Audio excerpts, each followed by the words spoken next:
Jack Turner was closing the medic bay after a long shift. His eyes were heavy and his back hurt from lifting supply crates all day.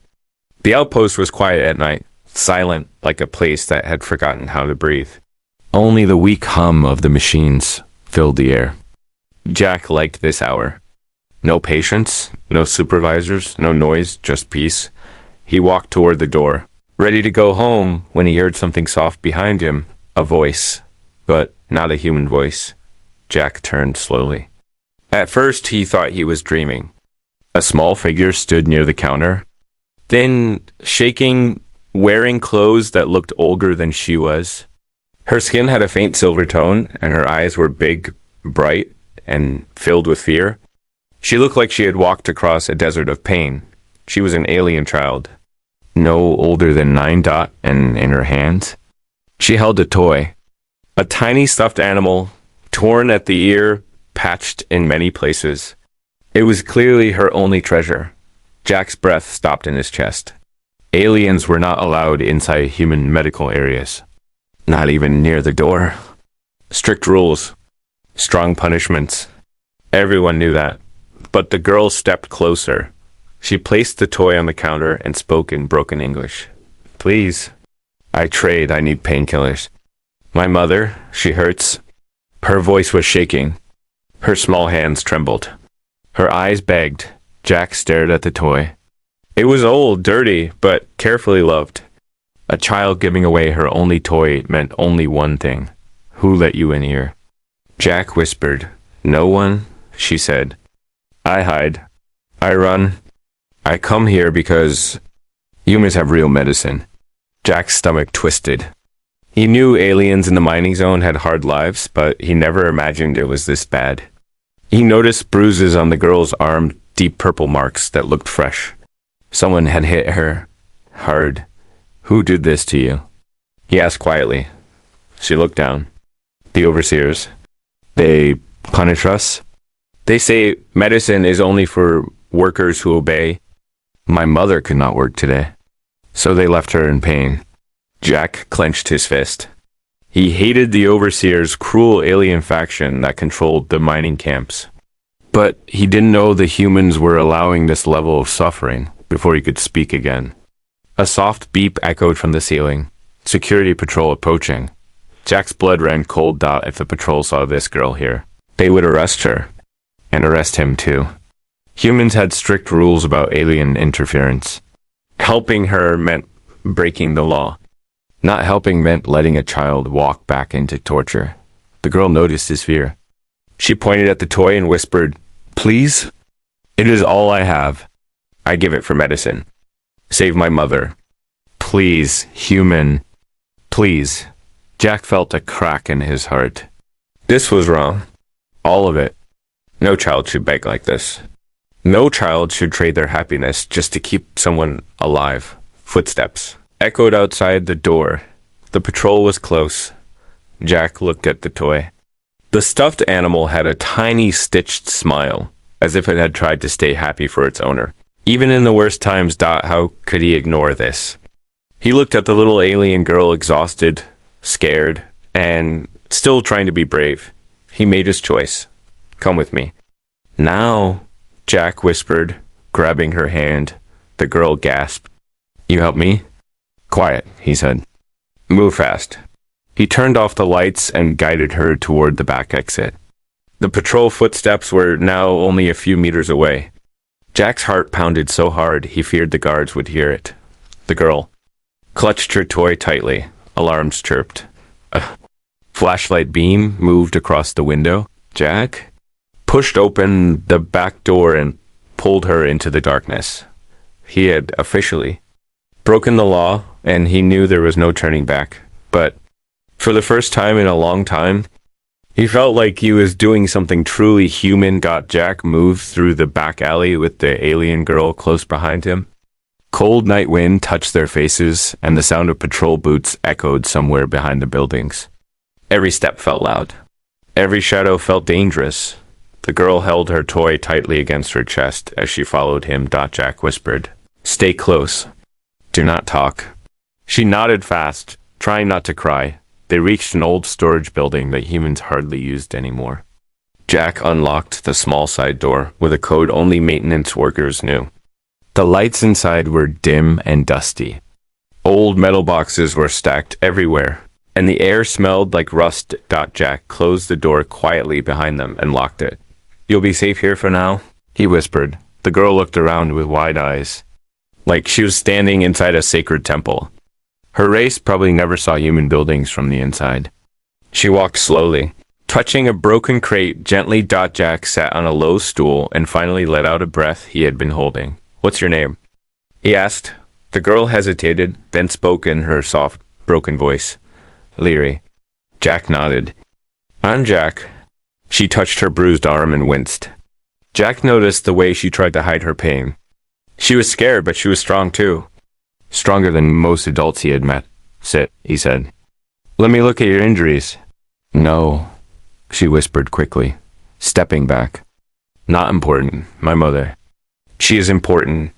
Her worry hit Jack harder than her bruises ever could. "Tell me what happened," he said gently. "Don't lie, all right?" I looked down at her toy. Her fingers tightened around it. "The overseers," she began. "They took our medicine weeks ago.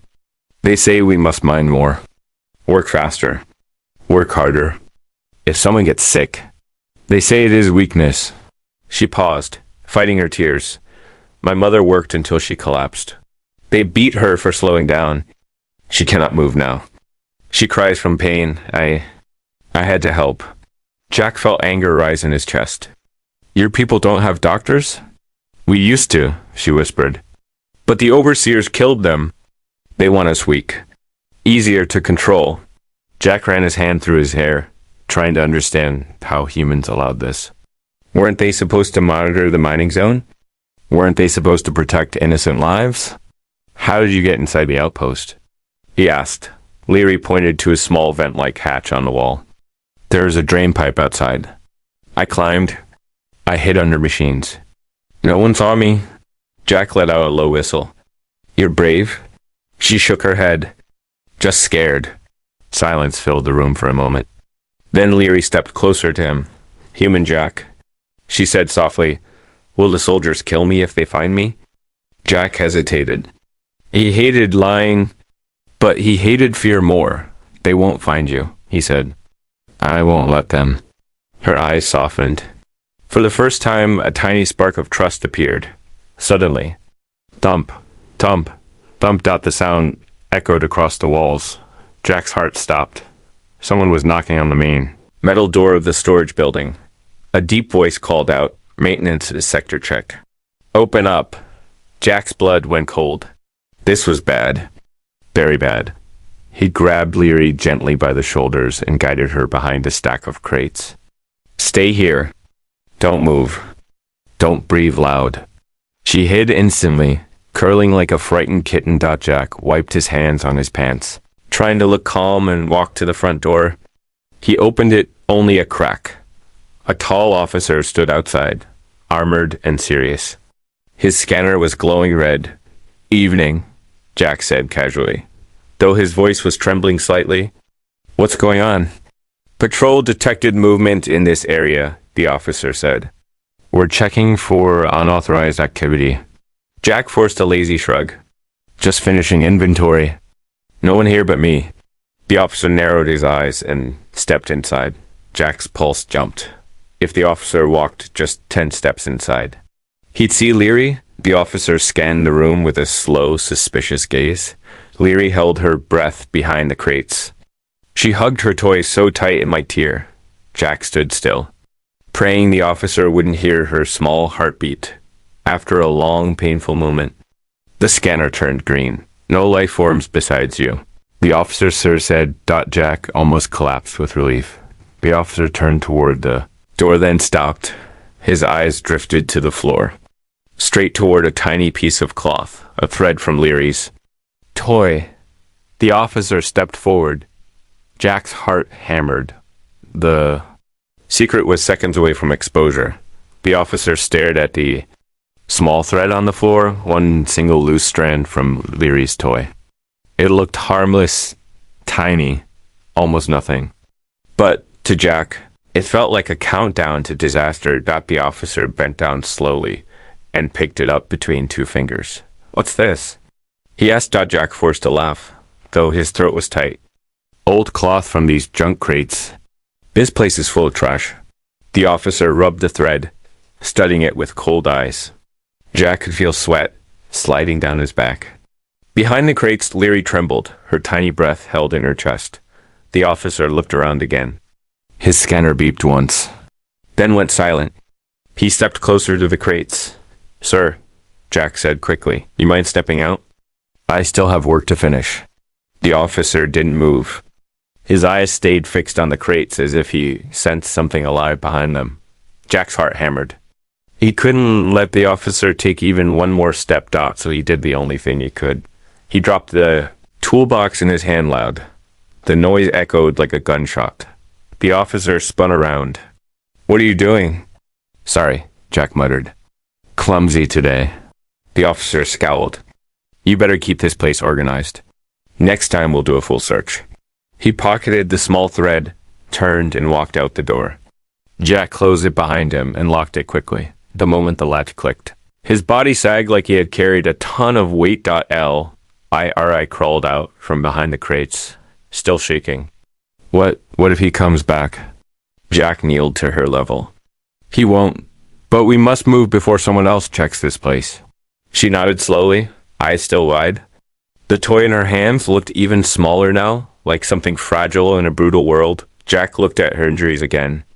She needed medical help, but the real problem wasn't her bruises, it was her mother. She pointed toward the horizon, toward the dark area of the moon where acid storms often formed, far in the toxic zone.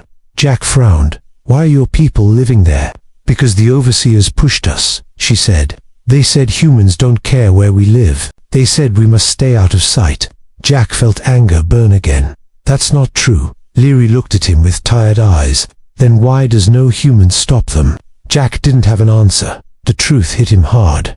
Humans did know about the overseer's cruelty. They just pretended not to. He stood up. He had already broken one rule by hiding Leary. If he returned her to the overseers, she would be punished her worse. If he tried to help her mother, he would become a criminal. "What do you want to do, Jack?" he asked himself quietly. Leary tugged gently at his sleeve. "Human Jack, will you help my mother? She is all I have." Jack looked at her. A child with nothing except hope left inside her. A child willing to trade her only toy for medicine. He couldn't let her go alone. He went to the back of the storage room and opened a hidden compartment. Inside was his old rover, small, dusty, half broken. He had been repairing it for months. Secretly, Leary tilted her head. "What is that?" "Our chance," Jack said. "We'll take this to your colony." She gasped softly. "But humans are not allowed there." He smiled a little. "Seems like today I'm not very good at following rules." She didn't understand the joke, but she smiled anyway, a small, soft smile, full of gratitude and fear. Jack grabbed a backpack and began filling it. Water, thermal blankets, emergency lights, food bars, and most importantly the painkillers she needed. As he packed, Leary whispered, "Why are you helping me? Humans never help us." Jack stopped. He looked at her with a seriousness she had never seen. "Because someone has to. And right now, that someone is me." She hugged her toy closer. Jack opened the back door. Cold wind rushed in. The sky above the toxic zone glowed faint green from chemical clouds. The path ahead looked dangerous, maybe deadly, but he didn't turn back. "Stay close," he said. "We move fast." Leary stepped out beside him. Jack locked the storage building behind them for the first time. He wasn't thinking about rules or orders or punishment. He was thinking about a mother in pain, a child fighting for her only family, and a colony suffering in silence. Jack Turner had just made an unthinkable choice. He didn't know it yet, but this one decision would change not only Leary's life, it would change the fate of two species. Jack and Leary reached the rover hidden behind the storage bay. The machine looked like an old metal beast, scratched, dented, and patched with different colored plates. But the engine was strong. Jack had repaired it with stubborn patience over many months, even though he had no real reason to keep it. Now he finally had a reason. "Get in," Jack said gently. "Lir." I climbed inside the rover, sitting close to the window and hugging her toy to her chest. Her feet barely touched the floor. Jack sat beside her, turned the ignition, and the rover growled awake with a shaky rumble. The moment the wheels touched the open road, Jack felt the weight of his decisions settle on his shoulders.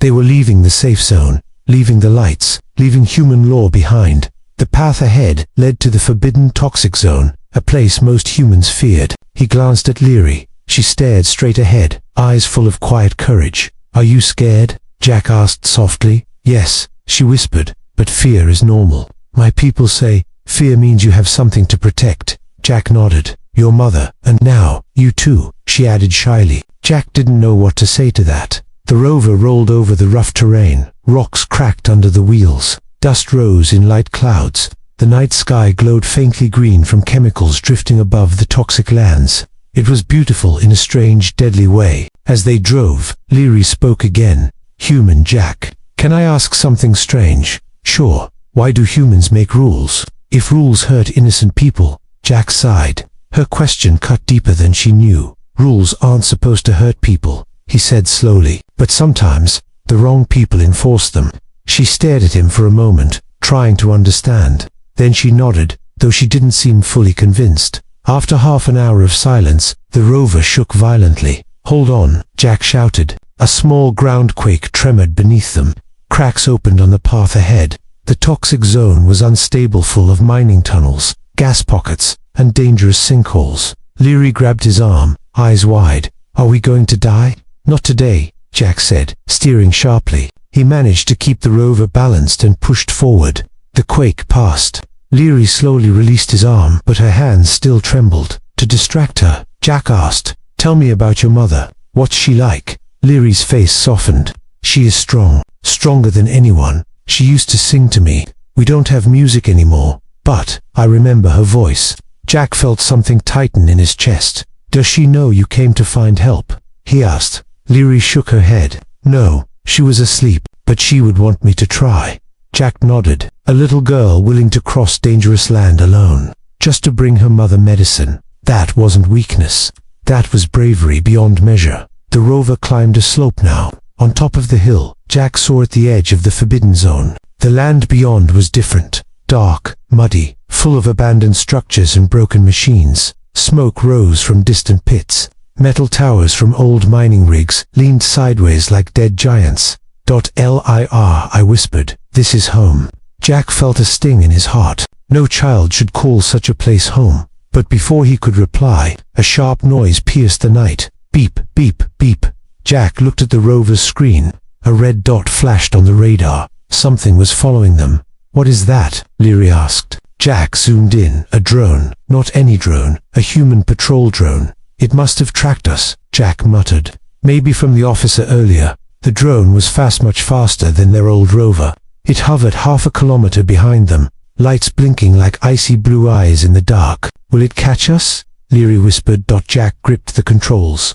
"Not if I can help it." He pressed a button.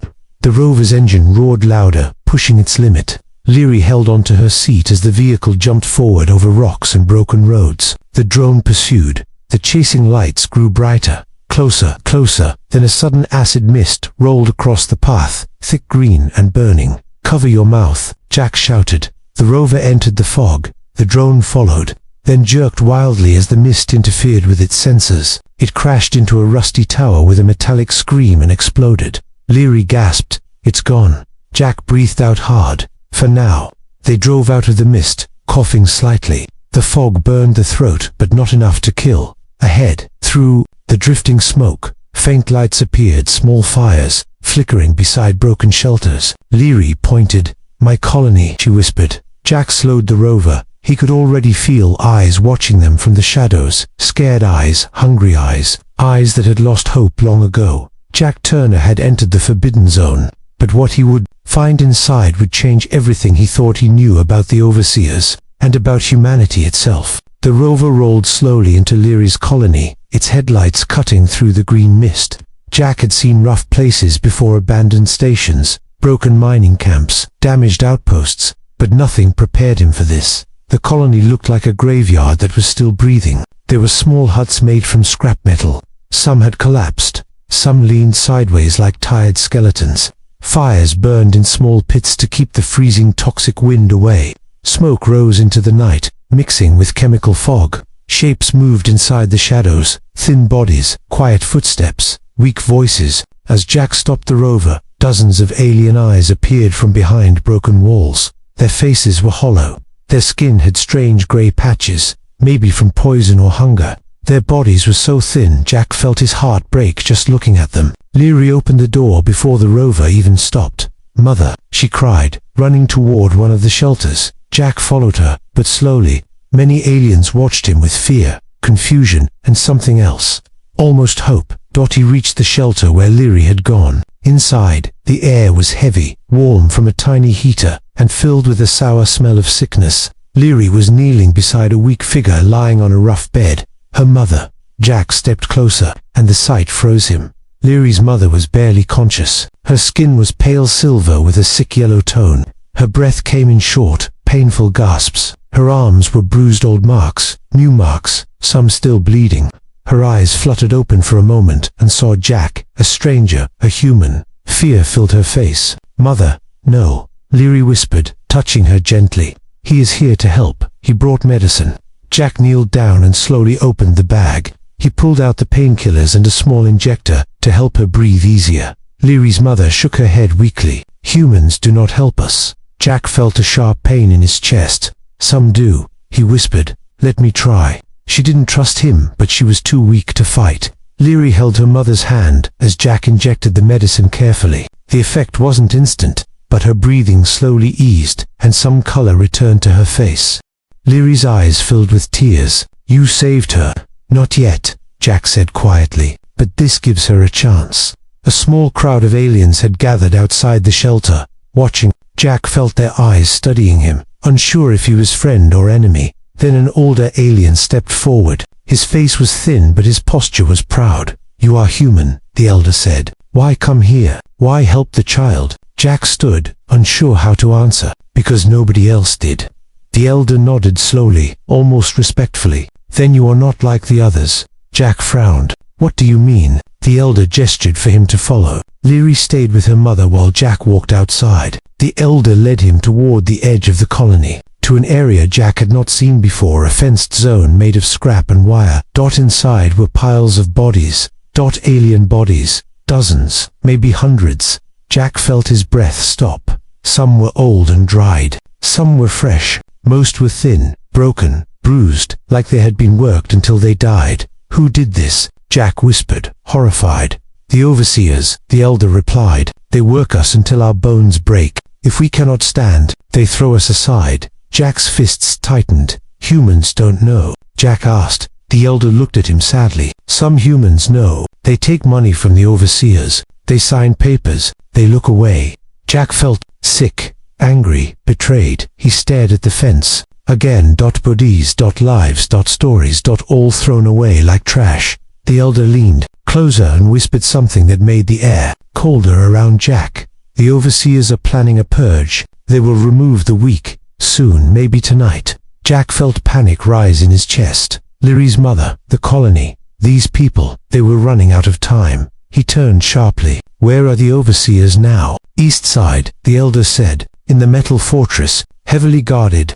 Jack took a deep breath. His heart pounded. His mind raced. He had medicine for one, but he couldn't save them all like this. He needed something bigger, something dangerous, something unthinkable. For the first time since he stepped into the Forbidden Zone, Jack felt his purpose burning like fire inside him. He wasn't here only to help Leary. He was here to fight. Jack stood at the edge of the colony, staring at the metal fortress glowing in the distance. Acid clouds slid across the sky above it, giving the whole structure a sick green shine. That was where the overseers lived, safe, fed, armed, and protected, while the aliens in the colony starved and died. Leary stood beside him, holding her mother's hand. The medicine had helped, but not enough. Her mother's breaths were still weak. "Will the overseers come tonight?" Leary asked softly. Jack nodded. "The elder thinks they will. They call it a purge." Leary shivered. "They will kill the weak first. That means my mother."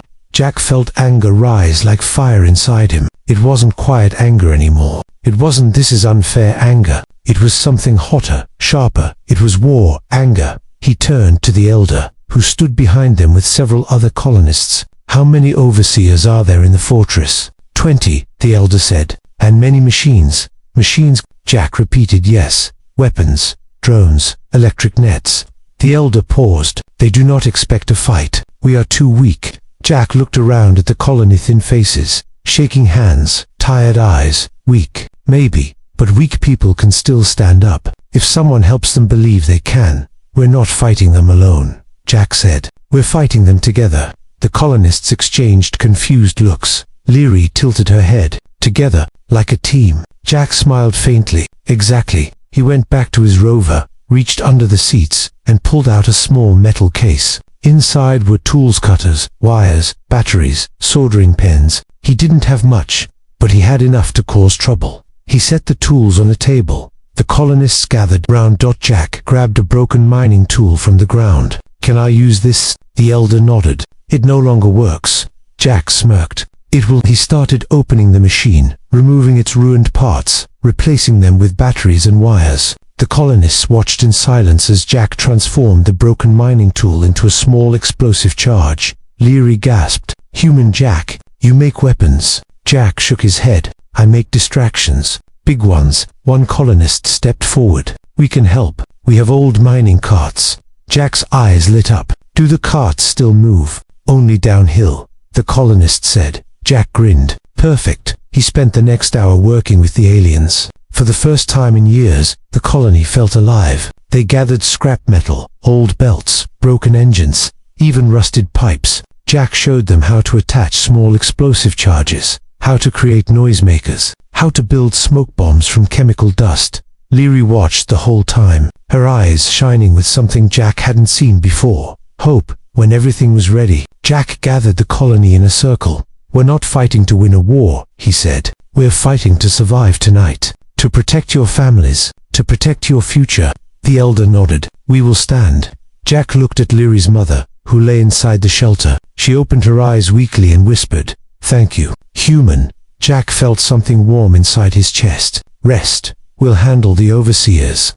Then the alarm sounded. A deep metal horn echoed across the toxic zone. Leary grabbed Jack's arm. They're coming. Good, Jack said. Let's greet them. The 80 Tysakatha overseers marched toward the colony, tall alien figures, wearing dark armor and carrying electric spears. Behind them rolled a heavy drone cart covered in metal spikes. They expected a silent colony. They got Jack. He signaled the first group. 3 colonists pushed an old mining cart down the hill. It rolled fast, sparks flying, and hit a rock, triggering the first charge. Boom! A blast of dust and sound exploded right in front of the overseers. They stumbled back, confused. Jack launched the next surpriser pipe that fired chemical smoke. Thick gray fog spread over the ground. The overseers shouted in their harsh language, waving their spears wildly. The colonists began throwing stones and metal scraps from the shadows. Jack ran into the fog, carrying a noise bomb. He threw it near the drone cart. Crack, crack, crack. The noise echoed like gunfire. The drone panicked and spun in a circle, crashing into 2 overseers. Chaos erupted. The elder shouted, Push them back. The colony, once starving and hopeless, now moved like a rising storm. They hit from all sides. They weren't strong, but they were many, and they were fighting for their lives. One overseer rushed at Jack with an electric spear. Jack dodged, grabbed a broken pipe, and struck the overseer's knee. The alien fell, and Jack knocked the spear away. Leary threw a stone with all her strength. It hit the overseer's head. Jack grinned. Nice shot. She grinned back. Mother had taught me. The overseers were losing control. Their machines malfunctioned. Their drones crashed. Their formation broke. Finally, the overseer leader screamed a command, and his troops retreated back toward the fortress. The colony erupted in exhausted cheers, but Jack knew it wasn't over. He looked at the fortress glowing in the distance. They will come again, he said, stronger, with real weapons. The elder nodded. We cannot survive another attack. Jack took a deep breath. Then we won't wait for them, he said. Leary stepped close. What do we do? Jack pointed at the fortress. We end this, tonight. The night was darker than any before. Toxic clouds hid the moons, and the wind carried the smell of metal and storm. The overseer fortress glowed like a burning eye in the distance. Silent, cold, watching. Jack stood at the front of the colony, checking the last of the tools and wires he carried. They were not real weapons, just traps, tricks, and fragments of machines he had rebuilt. But tonight, they would have to be enough. Leary walked to him, holding a small glowing stone. "For luck," she said softly. Jack knelt and smiled. "Is it special?" She nodded. "My father gave it to me. He said, it protects the brave." Jack closed her hand around it. "Then you should keep it. You are braver than me." Leary blushed, then ran back to her mother's side. The elder stepped up. "The colony is ready. They know this is our last chance." Jack looked at the tired but determined faces around him. Children stood beside parents. Old ones leaned on sticks. Every one of them carried something: stone, pipe, scrap metal, anything that could help. They weren't soldiers, they were survivors. And tonight, survivors would fight like an army. Jack raised his hand. "We leave in 5 minutes. Stay quiet, stay close, and no matter what happens, don't lose hope." The colonists nodded, fear mixing with fire in their eyes. The march began. The forever.Sit, the overseer fortress, towered over the metal walls. Sharp fences, watchlights sweeping like hungry eyes. Machines hummed inside. Distant voices echoed through the air, harsh and cruel. Jack whispered, "They are preparing stronger weapons." The elder pointed at a row of large containers stacked outside the wall. "Those hold plasma rods. If they use them, the colony will burn." Jack's stomach tightened. "Then we destroy them first." He gave hand signals. The colonists spread out in the shadows like silent ghosts. Jack moved toward the containers with 3 young aliens who carried the explosive charges he had built. One of them whispered, "Will this work?" Jack exhaled slowly. "It has to." They placed the charges between the containers and stepped back. A sudden alarm blared. Red lights flashed across the fortress. "We've been seen," one colonist shouted. Overseers poured out like an angry flood, spears glowing with electric light. "Fall back," Jack yelled, but it was too late. The overseer leader appeared, tall, armored, holding a long shock spear that crackled like lightning. His voice boomed across the ground. "You dare resist us? You dare raise your hands against your masters?" Jack stepped forward. "They're not your slaves. Not anymore." The leader roared and charged. Jack slammed his hand on the trigger. The charges exploded, shaking the ground. The container row blew apart in a wall of fire. Plasma rods burst like fireworks, filling the air with blue sparks. The overseers stumbled, blinded by the flash. "Now!" Jack screamed. The colony struck. The Battle of the Broken Skywit was chaos fast, loud, and terrifying. But the colonists fought like people who had already tasted death and refused to accept it again. They threw stones, metal scraps, anything they could grab. Jack moved through the smoke, hitting overseers with pipes, dodging spears, setting off noise bombs. Each explosion confused the armored aliens more. Leary ran beside him, small but fierce. She hit an overseer's foot with a metal rod, making him stumble into another colonist's trap. Jack grabbed her arm. "Stay behind me." "No," she shouted. "This is my home too." Together they pressed forward. The elder led a group that pushed the overseers toward the burning ruins of the plasma containers. Fire lit the battlefield in blue and orange. Shadows danced like angry spirits. For the first time, the overseers looked afraid. Then the leader screamed a command, and a massive drone machine rolled out from the fortress, a giant metal crawler with spinning arms and shock cannons. The colonists froze. Jack whispered, "Oh no." The crawler aimed at the crowd. Jack grabbed Leary and shoved her behind a wrecked container. "Stay down." The crawler charged its cannon. Electric light built upright, deadly. Jack sprinted toward it. "Human Jack," Leary cried. He didn't stop. He climbed the side of the crawler, dodging spinning blades. Sparks cut across his arms. He pulled wires, ripped open panels, kicked the machine's joints. The crawler shook violently, trying to throw him off. Jack found the power core, a glowing blue sphere. He grabbed a metal rod. "Come on, please, work." He smashed the rod into the core. Crack! The crawler screamed like a metal beast and exploded in a burst of light. Jack flew backward, crashing onto the dirt. Everything went silent. Leary ran to him. Jack, wake up." Jack groaned. "Still alive, I think." Around them, the colonists cheered as the overseers panicked and ran back into the burning fortress. The elder shouted, "They are fleeing. We have one." Jack tried to stand but fell to one knee. Leary held him up. The fortress walls collapsed behind them. flames rising into the dark sky. The overseers were gone. The colony was free. The aftermath as dawn slowly broke. The wind calmed, and the toxic clouds drifted away. For the first time, sunlight touched the colony. Leary's mother stepped out of the shelter, weak but standing. She looked at Jack and whispered, "You saved us." Jack shook his head. "No, we saved us." Leary smiled, her eyes bright with pride. "Human Jack, what will you do now?" Jack looked at the rising sun. "Help rebuild," he said, "and then maybe go home." Leary held his hand tightly. "You will come back." Jack smiled. "Yes, because now, you're my family too." The colony cheered around them, celebrating freedom under the open sky, and thus ended the night. The weak rose up, and the oppressors fell.